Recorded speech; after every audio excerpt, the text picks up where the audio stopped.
एक छोटे से शांत कस्बे में सुबह मंदिर की घंटियों, गीली मिट्टी की खुशबू और एक छोटी सी घड़ी की दुकान में गूंजती सैकड़ों टिक टिक की आवाज़ों से शुरू होती थी।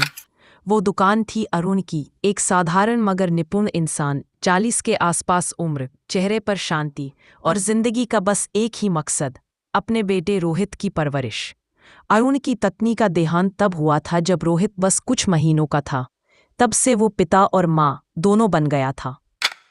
एक रविवार की सुबह अरुण पुराने बक्से की सफाई कर रहा था। उसे वहां एक जंग लगी पॉकेट वॉच मिली। शीशा टूटा हुआ, टिक बहुत धीमी लेकिन जिंदा। पापा, ये कितनी पुरानी लग रही है। क्या मैं रख लूं इसे? ये तुम्हारे दादाजी की घड़ी है बेटा। 50 साल से ज्यादा से चल रही है। क्या ये अब भी चलती है? हाँ, मुश्किल से, मगर ये सिर्फ समय नहीं बताती, ये यादें संभालती हैं। रोहित ने ज्यादा नहीं समझा।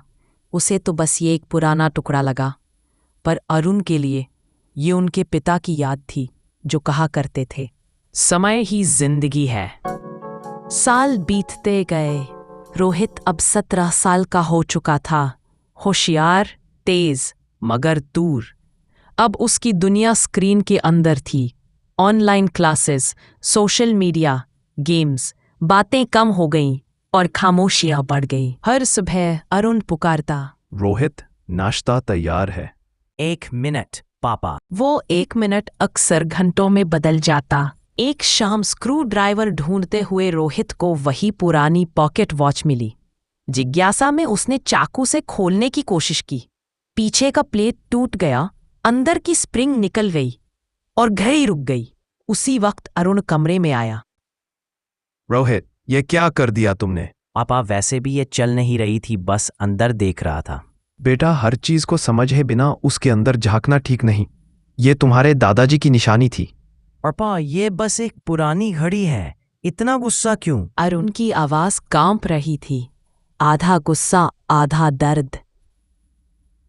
ये बस घड़ी नहीं है रोहित, तुमने वो तोड़ दिया जो मैं कभी वापस नहीं ला सकता। रोहित ने दरवाजा जोर से बंद किया और बाहर चला गया। दिन बीतते गए। अब दोनों एक ही घर में रहते थे, पर जैसे दो अजनबी। खामोशी हर कोने में फैली थी। रोहित देर से खाता, कमरे में बंद रहता, आंखें मिलाने से कतराता। अरुण घंटों दुकान में बैठा रहता, टूटी घड़ी को ठीक करने की कोशिश में। लेकिन हर बार जब वो उसे छूता, उसके हाथ कांप जाते। एक रात जब वो घड़ी साफ कर रहा था, घड़ी के पीछे से एक पुराना मोड़ा हुआ कागज गिरा। कागज पर उसके पिता की लिखावट थी, प्रिय अरुण, एक दिन ये घड़ी रुक जाएगी। जब ऐसा हो तो समझना, समय नहीं टूटा है, रिश्ता टूटा है। घड़ियां ठीक करने से पहले दिलों को ठीक करना सीखो। अरुण की आंखों से आंसू गिर पड़े। वो देर तक चुप बैठा रहा, शब्द उसके दिल में गूंजते रहे। शायद समझने की जरूरत रोहित को नहीं, मुझे थी। मैंने ही उसके साथ वक्त बिताना भूल गया। उस रात बाहर बारिश थी और अंदर पछतावे की आंधी। रोहित खिड़की के पास बैठा था, बिजली की चमक देख रहा था। उसके मन में पिता के शब्द गूंज रहे थे, तुमने वो तोड़ दिया जो मैं वापस नहीं ला सकता। धीरे धीरे उसे एहसास हुआ, पापा को घड़ी टूटने का नहीं, याद टूटने का दर्द था और दुकान की तरफ चला गया। अरुण अब भी वही था, घड़ी के पुर्जे ठीक करता हुआ। पापा, चुप। सॉरी पापा, मेरा वो मतलब नहीं था। मुझे पता है बेटा, लेकिन कभी कभी छोटी गलतियां ही हमें सिखाती हैं कि समय कितना नाजुक होता है। क्या इसे फिर से ठीक किया जा सकता है? हाँ, लेकिन इसमें धैर्य चाहिए, ठीक वैसे ही जैसे रिश्तों में। दोनों साथ बैठ गए। घंटों तक बस टिक टिक औजारों की आवाज और उनकी सांसें सुनाई देती रहीं। धीरे धीरे घड़ी फिर चलने लगी। पापा, ये फिर चल रही है। हाँ बेटा, क्योंकि इसे हमने साथ मिलकर ठीक किया है।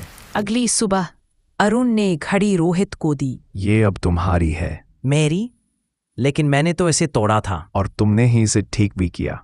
गलती हमें नहीं परिभाषित करती बेटा, बल्कि उसे सुधारने की कोशिश करती है। रोहित ने पिता को गले से लगा लिया। कई महीनों बाद एक सच्चा आलिंगन। उस दिन उन्होंने साथ बैठकर नाश्ता किया, ना मोबाइल ना जल्दी। महीने गुजरे। अब रोहित वीकेंड्स में दुकान पर आने लगा। घड़ियां ठीक करते हुए उसे सुकून मिलता, हर टिक में धैर्य, हर टॉक में पिता का प्यार। एक दिन एक बुजुर्ग व्यक्ति दुकान में आया। बेटा, ये घड़ी ठीक कर सकते हो? जरूर अंकल। समय हमेशा ठीक किया जा सकता है, बस मन होना चाहिए। अरुण पीछे से देख रहा था, गर्व से, संतोष से। रात को रोहित ने वो पॉकेट वॉच अपने बिस्तर के पास रखी। उसने देखा, घड़ी में समय था 10:50 PM, वही समय जो उसके जन्म प्रमाण पत्र पर लिखा था। वो मुस्कुराया। शायद ये घड़ी मुझे समय नहीं, प्यार का मतलब सिखाने आई थी। वह पिता की ओर देखता है जो अब भी काम कर रहे हैं। पापा, कल दुकान जल्दी बंद कर ले। क्यों बेटा, कहाँ चल रहा है? कहीं भी, बस साथ रहना है।